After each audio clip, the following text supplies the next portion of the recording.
Say hello to my subscribers right there. We part of the company. We part of that guy right there. It's the best mechanic there. Yeah, now he's an influencer in YouTube. Serious. That's one of the best mechanics D&D. Holmzlaw, Codeology. Sparkle Cuz, I'm here to enforce Holmzlaw. Come be great, man. Hey guys, how you doing? This is Mel with Holmzlaw. Today we're going to be doing the 3-point saddle push-through method, step by step. Okay, so let's get it started. Get a pen and pad and let's get ready to rock. Okay, also a calculator. Step 1, take your two measurements, the length from the, whether it's your last conduit to the center of the obstruction or a box to the center of the obstruction. Go ahead and measure that and write that measurement down. Get the height of your obstruction as well and write that down. Okay. Step 2, let's go ahead and pull out your phone or your calculator and let's calculate these values. Okay. So let's go ahead and you're gonna multiply the height of the obstruction, okay, by 3/16. Okay. Helpful hint, the decimal is 0.1875. Okay, that's the decimal for 3/16. Okay, whatever value you get, that's the shrink. Go ahead and write down shrink and whatever value you got. Okay, so you should have three values: the distance to the center of the obstruction, you should have the height of the obstruction, and you should have the shrink. Okay, next we're going to calculate the spacing between bends, okay, which is the height of the obstruction times 3. Okay, and go ahead and write that down. Okay, that's the spacing between bends. All right, now we're going to go to step 4. Okay, just go ahead and add the shrink right onto your length from the to the center of the obstruction measurement.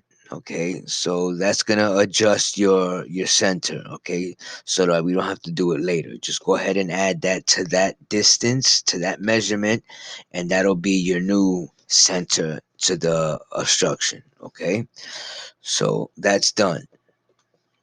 Okay, so we're gonna go over to step 5. Grab your conduit.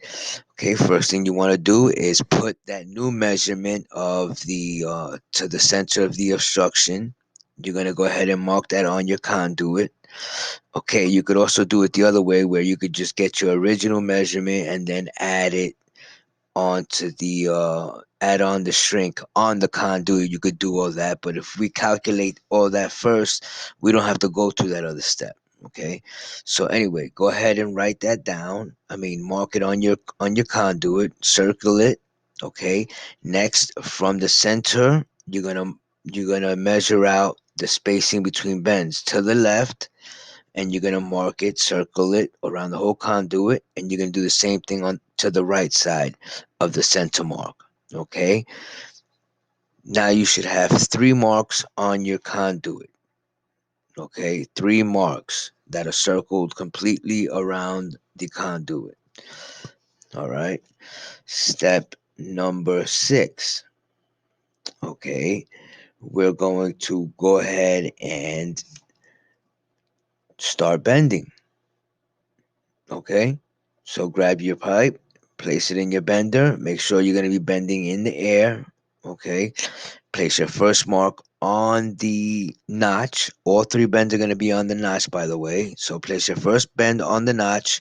Go ahead and bend it to 22.5 degrees. Okay, making sure that your conduit is parallel with the 22.5 degree mark on the bender. Next, you're going to slide it down to the second mark and you're going to rotate it 180 degrees. Okay, and bend it to 45 degrees. Last, you're going to slide it down to the last mark. Don't forget, this is push-through bending, so you don't need to take it off the hand bender and rotate it at all. Okay, flip it around, I mean. Okay, now don't get confused when I say rotate. You're simply just rotating it around, okay, so that the bends are in, are going in opposite directions. All right, So you slide it down to the last one, 45, on the notch, and you're going to bend it 22.5 degrees. That's the last bend. Okay, so you should have your three bends already done. It should look like a 3-point saddle. Okay, the two outside bends should be the same, and the one in the center is going to be in the opposite direction, obviously. Okay, if your bend looks a little warped in the center or something, then you did something wrong, and it's not. I guess you didn't do it right, or you didn't place it in the right marks. Okay, so now what you want to do is go ahead and place it on the floor, making sure that it's flat and it's straight and level, and completely hugging the floor. If it's not, then you need to tweak it a little bit. You can go ahead and place it back in the bender and either take out some of the bend or bend it a little more depending on what you need to tweak when you place it on the flat surface and check it. Okay, that's the 3-point saddle push through method, and that's pretty much it. Thanks, guys. And if you enjoy these podcasts, please let me know and tell me what other bends you want me to give you the step by step guide to, and I'll go ahead and do that. This is Holmzlaw, and I'm out.